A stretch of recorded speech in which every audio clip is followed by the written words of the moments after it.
Karen Velandia's channel. Today, I'm going to do something I've never done before, or at least in public. I'm going to react to the craziest marketing and sales TikTok videos I've seen and give my honest opinion because, trust me, there are a lot of things out there and I've seen it all at this point. If you don't know who I am, I'm a marketing strategist and advertiser with a master's degree in marketing psychology and communications. I am also a founder and owner of 2 6-figure successful businesses in marketing and advertising.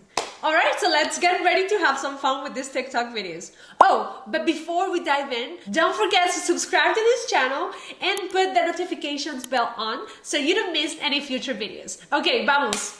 Vamos. If you're a marketer, this is one of the best ways to get more eyes on your Instagram posts. For example, go to your Instagram and when you're about to post, hit advanced settings at the bottom, hit right alt text and start to describe the photo. So we would say cat sitting on a grid. So here's something. I tried that in the past. That was like an advice that I got from someone like 3 years ago. And I did that until nobody actually understood what was going on. And I looked it up and I went through Instagram policies, Facebook and Meta and all that. That was not true. Actually, what it does is for people who can actually not see, and Google or any device or their phone is just kind of like describing the images according to what this person is describing the images to. But it does not do anything when it comes to SEO. It does not help. What it helps though is that once you post the picture that you're about to post has a name with a description. That could help SEO, but other than that, no. Gray couch, done. Essentially, this tells SEO algorithms what's in your photo, which increases the chances of your post being found. No, exactly. No, it does not help SEO. What are the 3 habits that made you a millionaire at 23? Learning to say no. No to girls, no to parties, no to plastic. Okay, so that is not a habit. A habit is something that you do to improve your life, but this is something you're actually not doing, right? So a habit is something that you constantly do for the positive, but not just like, like it is not a habit to say no to friends, no to girls. Like what? Confused. Okay, let's see what's the second habit. I love to fail. I have failed at almost every single thing in my life. So he said that he has failed and that is a habit. So if it's a habit for him to fail, yeah, failure are opportunities and are great ways to learn, but that become a habit that you're failing, it's because you're actually setting you up for failure.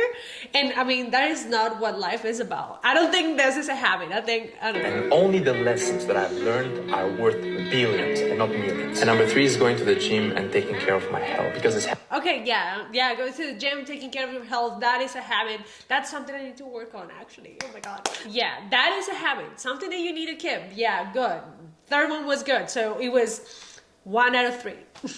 This is my best closing line. You can use this for anything, bro. Name a business. I don't even care what it is. cabinets. Tyler, there's only 3 reasons that you wouldn't buy this. Can I share them with you? Share. Number 1, you don't think you're going to use this. You don't think you're going to store your clothes in it. Number 2, you don't think it's going to hold your clothes properly. You don't think this is going to work. Or number 3, which I don't think this is the case with you, but it could be. So I have to ask, you're not the decision maker. Dude, they will hand you their card faster than you've ever seen in your life. Oh my god.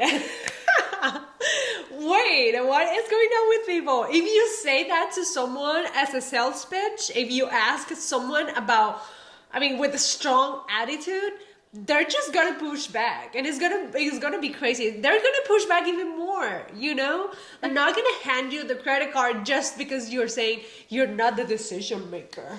So you're not gonna buy because you don't have money. And they're gonna be like, oh my god, yes, I do, look. I'm gonna invest with you because I have the money. And it doesn't work that way in relationships. If it works for someone, it's gonna be a one-time sale and that's it. The easiest way to ask a close question in a sale, which is where everyone always chokes, is simply asking, would it be totally crazy for us to move forward today? Or would you be totally opposed to us moving forward today? Or would you be totally opposed to us moving forward at the end of this call? Or would you be totally... So I did this in the past and it works wonders. Like I love Alex Hormozzi's content and I use some of the tactics, honestly. So last time, if you watch some of my shorts, you can see that I made $20,000 out of one conversation by just asking specific phrase and a question for a closing. But this one is amazing because you actually leave, like if you say like, would you be opposed to moving forward in this decision? And people will say like, no, I'm not opposed. They might have more questions, but they're not gonna say no. They're always gonna have in their mind, gonna be like, I'm not opposed to that. And that happens once. Like I told one of my team members just recently, and I told them like, hey, could you email this guy and tell him if that person will be opposed to speak on one of my events? And he was like, I don't want to say that. It sounds kind of rash. I'm like, ask him if he will be opposed to go and speak at my event. He was like, no, I'm not opposed to that. Tell me more about it. And that's the powerful. So I use it. Yes, I love Alex Hermosi. Totally opposed to moving forward, period. When you ask it like that, it's not saying, hey, do you want to sign up? Or hey, do you want to pay? Or hey, do you want to buy right now? We're just saying, would you be opposed to moving forward? And then the person can feel safe and say, well, I'm not opposed to moving forward. And you're like, awesome. Boom, you get it, and you can move forward with the paperwork. And that's one of the easiest ways to ask for a sale that's low pressure. Here are 3 things that you need to do to be better at sales. Number 1 is ask questions. If you feel awkward and you don't know what to say, just ask a question. This shows interest and gives insight into who you're selling to. 2 is focus on what you can do for them. People want an incentive that will help themselves, and they're not worried about you being nervous about selling. And number 3 is absolutely follow up. There are so many sales I've made that were not from the first try. In fact, most of them are not on the first try. You have to follow up. I think this is a voiceover. If you see her face, it's like, let me go back, because That you need to do to be better at sales. Number 1 is ask questions. If you feel awkward and you don't know what to say, just ask. it looks like a voiceover. It looks like she just lip synced to someone else's video. I don't think this is real. I want to show you guys something I do at my store that my customers love, and I think if any of you on here also own a boutique, you definitely want to try this in your store too. On almost every item in my store, I include a photo tag. This, that just hit me in the face. Okay, like this. So it gives them an idea of how to style items and different ways that you can wear it. So Yes. I love that. I love when store has actually the visual of how you can wear it, what you can match it with, and then how you can actually imagine yourself wearing it before you even try it on. So I think it's a really great strategy that this person that's showing what to do on sales, how she can optimize the sale, increase the sales in her business, I think is genius. Thank you for sharing. I don't know who you are, Margot Boutique.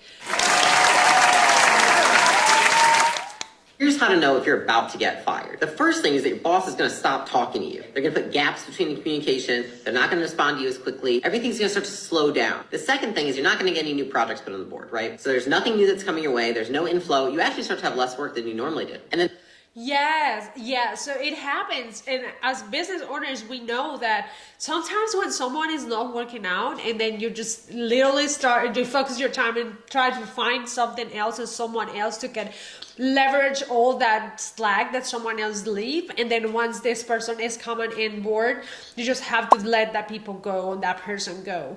And that is what it is. And yeah, if you feel that way in your job, if you have a job, if you have someone, if you're a virtual assistant and you feel like this person is literally not giving you a lot of work as that person used to, look into what's going on, because they might be thinking about firing you. And then the third thing is that they're going to start asking you to meet with people that you've never met with before. It's actually because they're trying to get somebody that's going to... All right, this is all I have for you today. I hope you enjoyed it, and I hope you learned something from these videos. And don't listen to every single person that goes on TikTok to give advice on marketing and sales. And make sure this person is legit, the person has products online, it has proven to help other people, and just always make sure to ask, get involved in that community, go and see their posts, go and deep dive into before you invest in any marketing coach, any course, any program, anything like that. If you enjoyed this video, please give me a thumbs up and then put it in the comment. This is amazing, so I know that you're watching until the end. Thank you so much. Don't forget to subscribe, and I'll see you on the next video.